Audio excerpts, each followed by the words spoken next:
값싼 은혜인가 값진 은혜인가 라는 제목으로 새벽 말씀을 전하겠습니다. 24장부터 27장까지 온 땅, 곧 전 세계를 향한 심판에 대한 말씀이라고 했습니다. 24장 1절부터 땅이라는 심판의 대상이 계속해서 등장하는 것을 볼 수 있습니다.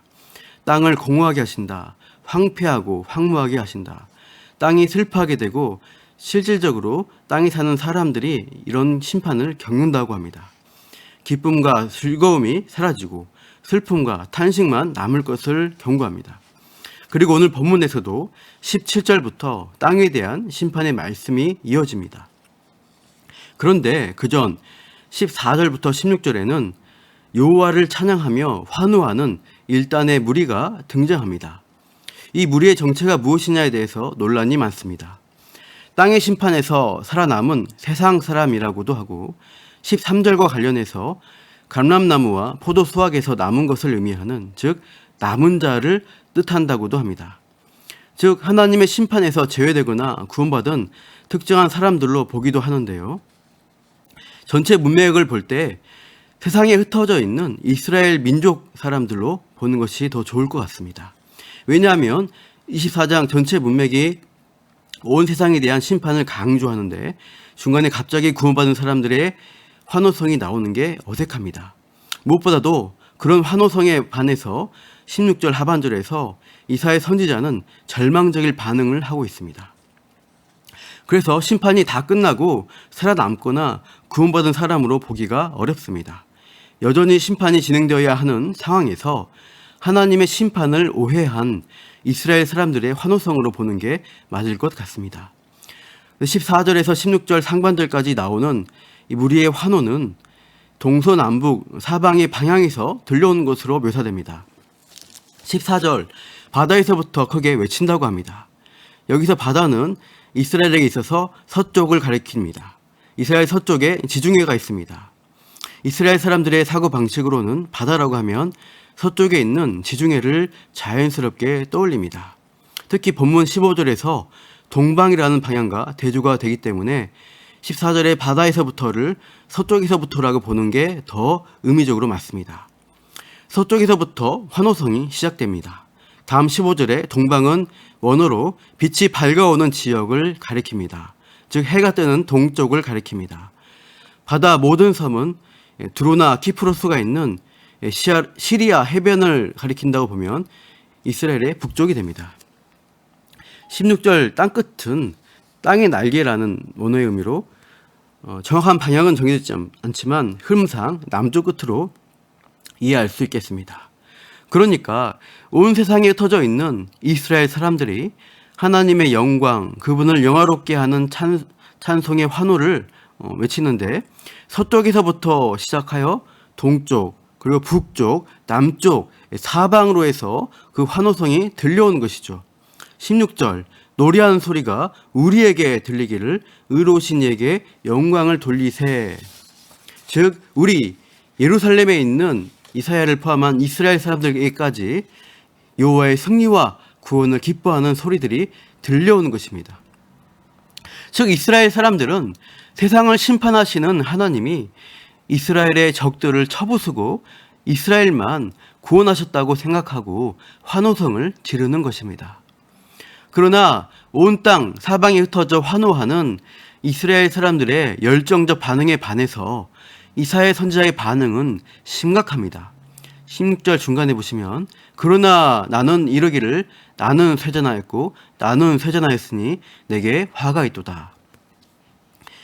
이사야 선지자는 여전히 자신이 본 환상의 전율하면서 자신에게 화를 선언합니다. 땅의 심판이 이스라엘만의 구원과 승리를 곧바로 의미하는 것이 아니라는 것입니다. 배신자들은 배신하고 배신자들이 크게 배신하였도다. 오늘로 읽으면요. 보게딤, 바가두, 우베게드, 보게딤, 바가두 이런 5개의 단어로 되어 있습니다. 바가드라는 단어가 5번이나 연속적으로 나옵니다. 바가드는 사람을 속여서 빼앗고 약탈하다는 의미입니다. 이 배신자들이 누구냐? 당대 이스라엘을 침략한 아수르나 바벨론 같은 국가라고 보기도 하는데 24장 문맥이 온 세상, 온 땅에 대한 심판이라는 점에서 하나님께 반역하고 불순종하는 온 세상의 죄인들로 확대해서 볼 수 있습니다. 온 인류가 하나님의 뜻과 질서에 대한 배신자가 되었고 끊임없이 죄악을 저지르는 악의 상태에 머물고 있다는 것이죠. 그러니까 땅의 심판을 보고 이스라엘 사람들은 자신들의 민족과 나라가 구원받고 승리한다고 자축하지만 이사야 선지자는 아직 그럴 때가 아니라고 근심하며 이 착각하고 있는 백성들을 향해서 쇠잔함과 화를 선포하며 이 백성들의 죄악상을 지적하고 있다고 할 수 있습니다. 이사야 1장부터 살펴본 대로 이사야 시대의 남유다는 여전히 죄악이 가득하고 형식적인 예배만 드릴 뿐 진정한 회개가 없는 죄악된 사회상을 보여주고 있을 따름입니다. 남유다 이스라엘부터 심판의 대상으로 책만 받고 있던 것이 지금까지의 과정이었습니다.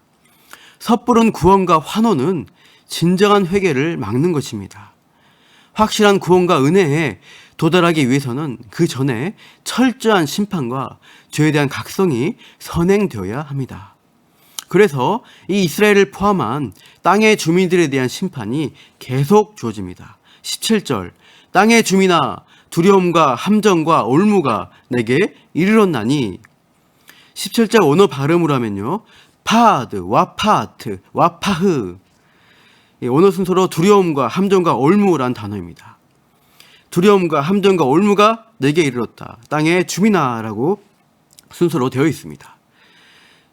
파드, 와파트, 와파흐, 파는 이 파괴적인 느낌을 주는 발음으로 땅에 대한 심판을 선포하는 것이죠. 그래서 18절에서 두려운 소리로 말미암아 도망한다고 합니다. 이 무서운 심판의 소리를 피해서 땅의 사람들은 도망치지만 함정에 빠지게 되고 겨우 함정 속에서 올라와 이 탈출하려는 자는 올무에 걸린다는 것이죠. 즉 철저한 심판이 주어진다고 말씀합니다. 위에 있는 문이 열리고 땅의 기초가 진동함이라. 전 지구적 심판으로 확대됩니다. 하늘의 창문을 열고 비를 내려서 온 인류를 진멸한 노아 홍수 심판을 떠올리게 합니다. 위에 있는 문이 열리다. 또 땅의 기초가 진동한다, 흔들린다. 그것은 인류의 토대를 다 흔들어버리는 전 지구적 심판을 보여줍니다. 19절과 20절에 자세하게 묘사합니다. 땅이 깨지며 땅이 갈라지며 땅이 흔들리며 반복되어서 땅을 요동치는 것으로 보여주고요. 20절 비유적으로 술 취한 것처럼 비틀비틀하며 오두막같이 흔들리며 라고 말합니다. 이렇게 흔들리면서 온 세상이 그 위에 땅 위에 있는 죄악들을 심판하기 위해서 그 죄가 중하기 때문에 이 죄인들의 죄를 넘어뜨려서 다시는 일어나지 못하도록 철저한 심판이 진행될 것을 경고하십니다. 21절 가시면 우주적 심판으로 더욱 확대됩니다. 그날에 여호와께서 높은 데에서 높은 군대를 벌하시며 땅에서 땅의 왕들을 벌하시리니 악한 세력과의 결정적 마지막 싸움이 하늘과 땅에서 벌어집니다. 높은 데라는 것은 하늘을 의미합니다. 하늘에서 하늘의 군대를, 땅에서 땅의 왕들을 벌하십니다. 당시 고대 근동에서 나라 간의 전쟁을 할 때 하늘에서는 수호신들 간의 싸움이 있다고 생각했습니다.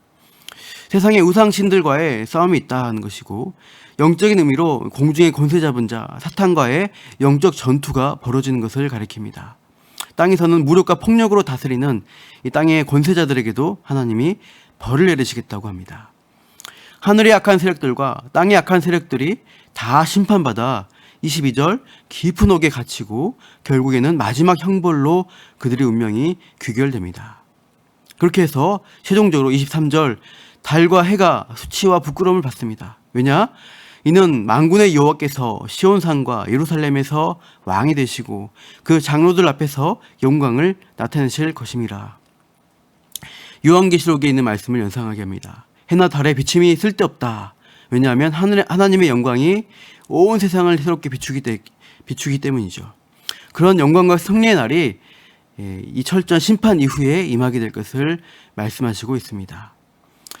이 하나님 나라의 승리와 구원이라는 것은 최종적인 철저한 심판이 있은 후에야 나타나는 것임을 말씀합니다. 그래서 다른 나라와 민족에 대한 심판을 보고 다른 사람에게 닥친 심판을 바라보면서 나는 우리 민족은 적당히 회개하면서 구원과 승리가 보장된 것처럼 환호하는 수준의 신앙에 머물러서는 안 되는 것입니다. 값싼 은혜, 값싼 복음이라고 합니다. 예수 믿으면 구원받습니다. 이 말씀은 성경적으로 맞습니다. 그러나 쉽게 예수 믿습니다. 고백했으니까 나는 구원받았어 하면서도 아무런 구원의 열매, 성화의 열매 없이 성도, 친절한 이름만 가지고 적당히 신앙생활 하는 것을 책망할 때 값싼 은혜라고 하는 것입니다. 너무 쉽게 편하게 믿으면 너무나 쉽게 배역할 수 있습니다. 예수님도 믿을 수 있고 천주교의 성모 마리아도 믿고 불교도 믿고 그렇게 보험 들듯이 믿는다는 것을 남발하는 것이죠. 진정한 신앙은 그렇게 믿는 것이 아닙니다. 오늘 말씀처럼 성경은 철저한 심판을 통과한 사람만이 참된 구원의 자리에 설 수 있음을 알려주십니다. 자기의 확신, 자기 신념으로 믿습니다라고 해서 그 사람의 구원이 보장되는 것이 아닙니다. 의로우신 하나님 앞에 내가 얼마나 철저히 근본적으로 죄인인가, 무능한가, 추악한가를 깨달아야 합니다. 전적 부패와 영적 무능의 상태에 있기 때문에 그리스도께서 대신 심판받아 철저히 심판받지 않으시면 도저히 나는 구원받을 수 없는 비참한 존재임을 알아야 합니다. 예수 그리스도를 주로 고백하고 신앙생활하고 있는 중에도 너무나 지나친 확신과 자기 만족에 빠져서는 안 되겠습니다. 때로는 의심이 필요한 것 같습니다. 목회적으로 나를 의심해 봐야 합니다. 내가 정말 구원받았나? 하나님 말씀에 비춰볼 때 내가 정말 본질적인 죄인인가? 라는 것을 고민하고 또 다시금 되새겨야 됩니다.